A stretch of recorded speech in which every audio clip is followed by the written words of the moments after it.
year was 1952, the date October 16th. India was fresh from its first ever general elections. The country was raring to go, so was their cricket team. Their challengers came from across the border, from Pakistan. They would play in New Delhi at the legendary Firoz Shah Kotla Stadium, or as it's called today, the Arun Jaitley Stadium. The match would go down in history books. It was the first ever encounter between India and Pakistan. Funnily enough, it was also Pakistan's debut, their first ever match after partition. I know what you're thinking. Who won? Team India piled on the runs in the first innings. We made 372 runs. It was too much for the Pakistani side. They could only manage 302 runs in 2 innings, so India won a massive victory. But Pakistan struck back in Lucknow.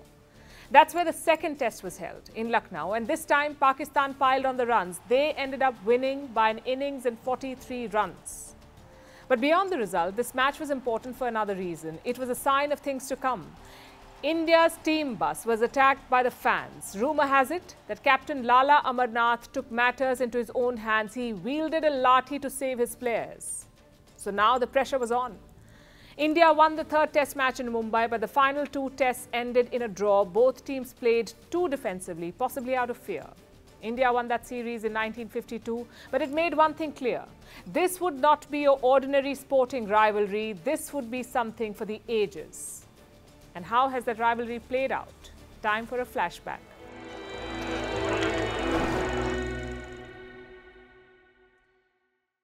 Cricket, as you know, was invented by the English, but Indians perfected it. We have turned it into a multi-billion-dollar industry. How did that happen? Cricket came to the Indian subcontinent in the 17th and 18th century. British sailors and traders used to play it. Gradually, Indians picked it up. They were not allowed to play in the matches. Instead, they were used for practice. I'm sure you've seen net bowlers today. Most Indians were recruited for that, to keep bowling at English batsmen. The Indians who did play were the wealthy ones, like the Maharajas and Parsi businessmen. They organized themselves into clubs or gymkhanas. They also played abroad regularly. These teams were made up of Indians, but they were not Team India. That moment would come in 1932. An official Indian team went on to play a test series in England. We waited 20 years for our first victory. The rest, as they say, is history. And Pakistan plays a key role in this history. A major reason for that is the partition. Everything in British India was divided. The people, the railways, the bureaucracy, and yes, the cricket team too. Most Muslim players chose to settle down in Pakistan. Only some of them stayed back, like Syed Mushtaq Ali. India's domestic T20 tournament is named after him. Some of the players who left India were part of the 1952 series. Let me pull up the team sheets. This is from the first test match in New Delhi. Pakistan fielded 2 players who once played for India, their captain Abdul Kardar and spin bowler Amir Ilahi. Abdul Kardar had made his debut for India in 1946, Ilahi in 1947. Remember, this was undivided India. But 5 years later, they were on the opposite side. I know it sounds surreal, but wait till you hear this. In the first match, India fielded a batsman called Gul Mohammad. But in 1956, he migrated to Pakistan. He ended up playing 1 test for his new country, Pakistan. Such stories are unique to India and Pakistan. Yes, other players have represented 2 countries, but they lack the political context. It's not as emotional or intense as India-Pakistan. After 1952, it was India's turn to tour Pakistan. We went in 1954. 5 test matches were played. All 5 ended in a draw. Then in 1960, the Pakistan team returned to India. Again, no winner. 5 matches played, all 5 ended in a draw. From 1961 to 1978, no tours were organized. India and Pakistan fought 2 wars in this period. One in 1965 and another in 1971, so no matches were played. But cricket resumed in 1978. By then, the ruling regimes had changed in both the countries. The wartime parties were out. Team India toured Pakistan for 3 test matches. Pakistan won 2 of them. It was their first series victory against India. Now, you may have noticed something.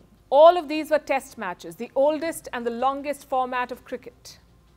But now we are entering the 1980s. It came with a new and exciting format, one-day cricket. It was pacey, it was riveting, and it was done in 8 hours. From the 1980s to 1999, India and Pakistan played a lot of one-day cricket, and soon some stars emerged. like Sunil Gavaskar and Kapil Dev for India and Imran Khan for Pakistan. Indians hated how good Imran Khan was, and Pakistanis hated how good Gavaskar and Kapil Dev were. But there was mutual respect. And in the 1980s, the corporate world began to notice this. So what did they do? Well, what do companies do with cricketers? They made advertisements. Like this one from the early 80s. It had Gavaskar and Imran Khan promoting a soft drink. This brief period of cooperation had a major benefit. The World Cup came to the subcontinent. Until 1987, there had been 3 World Cups and all 3 were hosted by England. If you lived anywhere else, tough luck. But for the 1987 event, India and Pakistan lobbied together and they succeeded. The World Cup was shifted out of England for the first time. It was jointly hosted by India and Pakistan.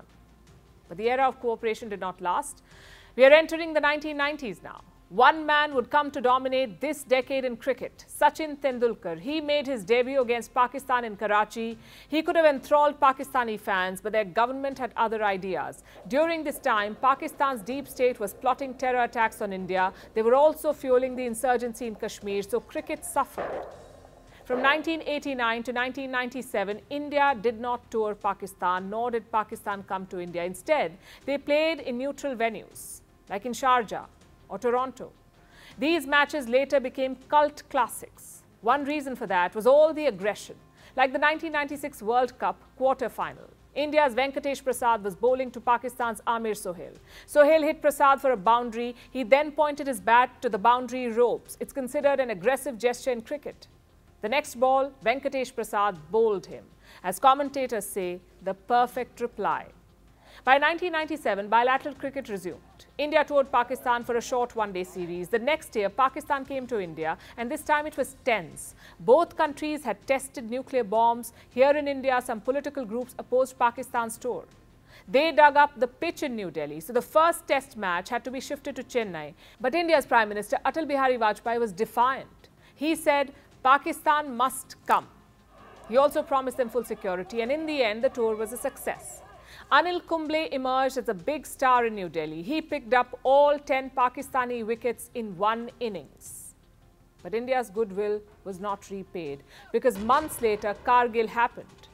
Pakistan occupied Indian positions along the line of control, so once again, cricket suffered. No bilateral series were played until 2004. Around this time, Prime Minister Vajpayee was pursuing peace plans with Pakistan. He realized cricket was a powerful tool. Sourav Ganguly was captain then. Before leaving, Vajpayee sent him a message. He said, don't just win matches, win hearts too. Now, we don't know about hearts, but India did win both the series. After 2004, 3 more tours were organized. Things were looking good until 2008. That's when Pakistani terrorists attacked Mumbai. So once again, cricket was cancelled. And since then, very little has changed. Pakistan last toured India in 2012. India last visited Pakistan for the Asia Cup in 2008. This year too, Pakistan is hosting the Asia Cup, but the Indian team is not travelling. The Indian Cricket Board says it is not safe. So India's matches are in Sri Lanka, including the one against Pakistan.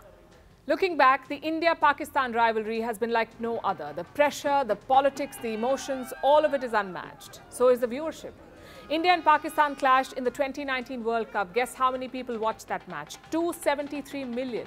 Take any tournament, chances are India-Pakistan is the main event. Even politicians know this. They've used cricket matches for diplomacy. Like in 1987, Pakistan's President Zia-ul-Haq visited Jaipur for an India-Pakistan match.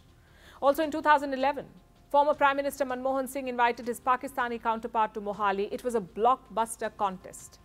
India versus Pakistan in the World Cup semi-finals. This rivalry has been called many things, like cricket's El Clasico or war without fighting. And yes, politics is a big part of it. People feel so emotional because there is bad blood from the partition, from the border clashes, and from the terrorism. All of it. But once the game begins, it's all about the moment.